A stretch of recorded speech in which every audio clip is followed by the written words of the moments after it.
Alrighty, hello software. Welcome to another object-oriented programming video, right? So in this video we're going to be talking about constructors, right? So much like how construction workers create buildings, teachers create curriculum, tests create stress, right? Similarly, constructors create objects, right? They define how an object should be created. And kind of the best way to understand constructors is really just through an example, right? So that's what we're going to be doing in this video. So I have a main method here, just a regular public static void main string args, right? I'm going to make a new class. I'm going to call it books dot book dot java, right? And we're familiar with this, right? We're just going to create a book object to kind of to symbolize or embody a real life book object and kind of give it characteristics and methods of a book, right? So we've been doing this a lot, right? We've done this in our synchronous meetings also, so I'll kind of speed through it. Right, so some characteristics of a book is that like it has a page count, it has a title, and it has an author, right? There's some three characteristics, right? What are some actions, right? So actions would be you can open a book, right? So void open book, and I just say system.out.println the book is open, right? What else can you do? You can read a book, right? So void read book, and then I'm gonna say system.out.println congrats, you are reading this book. Actually, I'll make it a little interesting. And okay, actually, no, I'll just keep it like that. You're reading this book. Okay, and if I go back to main and I say book equals new book, right? We've had practice with this, right? This is how we instantiate or create a new object, right? Book new equals new book, and I just say book dot open book, right? And we run this, we find that we get the book is open. So this works, right? We know this. We've had practice with this. So we go back to our book class, right? I have these three variables, and if I were to say like system.out.println book.title, and if I run this,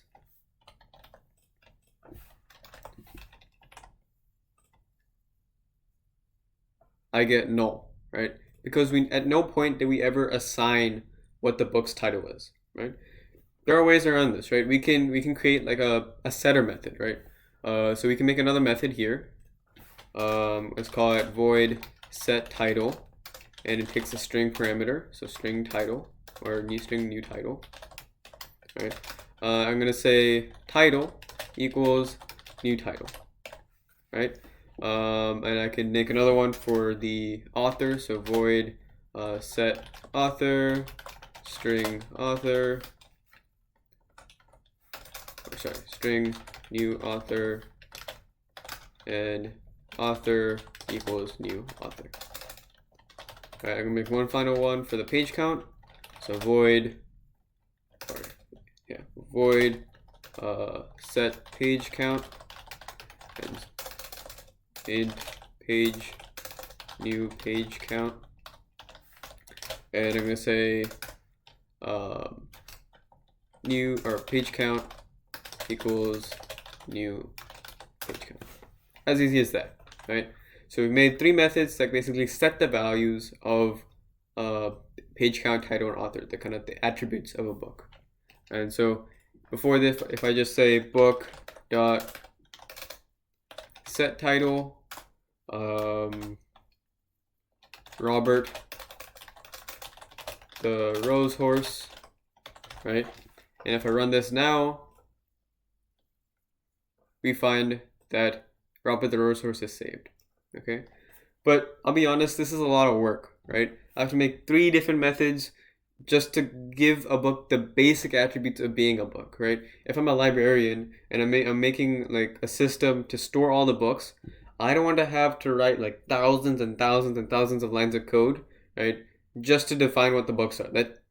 that's not clean, that's not elegant, and there's a better way to do this, right? The better way to do this is using a constructor, right? So before we kind of jump into implementing this constructor, let's first talk about what the constructor is, okay?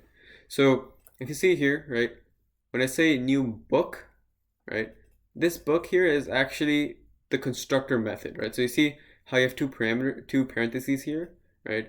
So much like you have the two parentheses here in the open book for a method, this book here is a method in itself that creates the object, and we call this method the constructor. Okay, and so right now, right, because well, I mean, like, if you go here, right, new book, right, I don't have any method called book here, right? There's no constructor, right? I don't see any, right? That's because Java, if you don't provide a constructor, Java has a kind of a default constructor that's completely blank, right? There's nothing in it, and like we can be more deliberate with this if I just say public book, right? And that's what Java automatically makes for me. I don't have to do anything. I don't have to even write that out, right? But what if I want to make another method that allows me to assign values to all the three attributes? How would I do that, right? So what I want to do is when I instantiate it, I want to just be able to pass in the title, the page count, and the author, and I don't have to write any separate methods. I don't have to make any separate method calls. It knows what I'm talking about, and the book is ready to go in one line. Okay. So the way I do this is I use a constructor with parameters, right? So in here I just say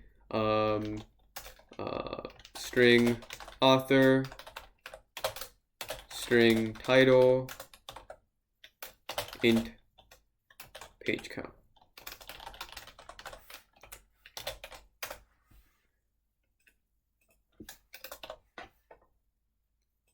Should do the comments real quick. There we go. Okay. So I made a constructor with three parameters: author, title, and page count, right? And what I would do, I would say author equals author. But that doesn't work, right? If you go over here to the warning, it will tell you that you're assigning author to author, and that doesn't really have an effect, right? And so the way we kind of get around this is using the this keyword, right? So what this does, if I say this dot author, it tells Java that, hey, I'm not talking about the author in the method parameter. I'm talking about the author that's of the book class, right? I'm talking about the member variable of the book class, which should be this variable right here. Okay, so if I were to say title equals title, right? This doesn't work because, again, I'm assigning the variable to itself. I need to specify which title I'm talking about. And so I want to specify this title. So I just say this dot title, and it works. Okay, I'm going to do the same thing with page count. So this dot page count, again specifying that I'm talking about the member variable of the class, not the parameter of the constructor, right? In page count equals page count. Awesome. Okay, so now we've made a constructor. If I go back here, right, I'm going to get rid of this. And I'm going to use our new constructor, right? So instead of just keeping the blank constructor I had, I'm going to give it some parameters, right? So I have the classic Robert the Rose Horse, my favorite book, right? By Dr. Seuss. So the author is Dr. Seuss. The title is Robert the Rose Horse. And the page count, let's see, how many pages? It has 64 pages. Page count is 64, okay? And so just like that, with that simple line, I have assigned three variables and given the book the basic attributes it needs to be a book, right? A book needs to have a title, a book needs to have an author, right? A book needs to have a page count, right? Having null values for those the book wouldn't make sense if those values did not exist, right? That's why we always want to, for those basic attributes, we always want to pass them in the constructor. And so now if I print out all the values, so system.println, oops, I'll copy this, and I'll print out all the values, right? I'm going to print out title, I'm going to print out author, and I'm going to print out page count, book dot page count, right? We see when we run this, the book is open, Robert the Racehorse, Dr. Seuss, page 64. Right. So again, just to reiterate, constructors create classes or create objects, right? And we can pass parameters into constructors to give an object the basic attributes it needs to exist, right? And also remember that constructors are methods, right? They behave in a very similar way as a regular method. Okay, so that's about it for this video. I will see you soon.